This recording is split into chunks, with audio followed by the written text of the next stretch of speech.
Sveiki, gerbiami ir gerbiamosios žiūrovėliai.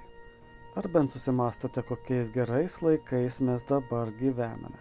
Mūsų miesteliai ir miestai švarūs, gražūs, renovuoti. Turime visas galimybės dirbti, užsidirbti, mėgautis hobiais, kelionėmis ir taip toliau. Tačiau tai buvo ne visada.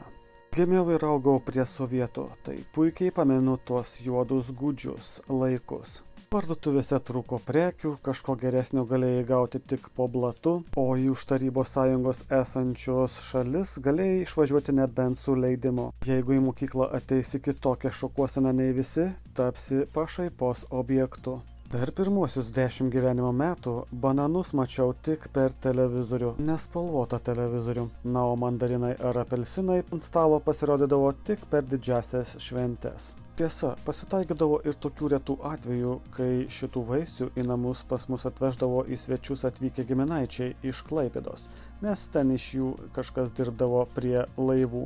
Kedai ir džinsai, baikit juokus, jie irgi parkeliaudavo tik iš už jūrų marių. Žaislai daugiausiai buvo skardiniai arba iš kreivai išlieto plastiko.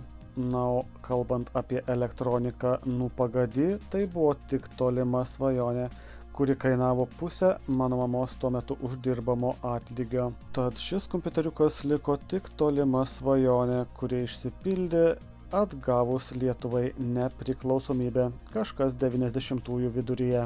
Dabar mes esame Europos Sąjungoje, į kurią įstojame savo noru ir bet kada galėtume išstoti, bet to nedarysime, nes gyvenimas yra geresnis nei bet kada. Tačiau tai nėra amžina, nes šalia mūsų vyksta karas. Rusija užpuolė Ukrainą vien dėl to, kad jinai irgi norėjo gyventi gerai, kaip ir visi europiečiai. Ukraina atskleidė tikrai Rusijos veidą ir parodė, kad jinai nors ir didžiulė, tačiau nėra tokia galinga, kaip manėme anksčiau. Ruskiai griauna Ukrainos miestus, žudo gyventojus, tačiau nesugeba užimti šalies.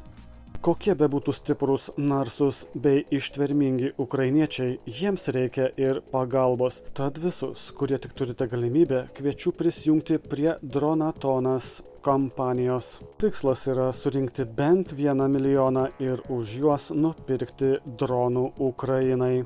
Šis ruskių sukeltas karas parodė, kad jame dominuoja ne pėstininkai ir ne tankai, o būtent dronai. Jie maži, pigus, greiti ir efektyvūs, naikinant būtent tuos pačius tankus. Geras tankas kainuoja milijonus, na o dronas tik šimtus.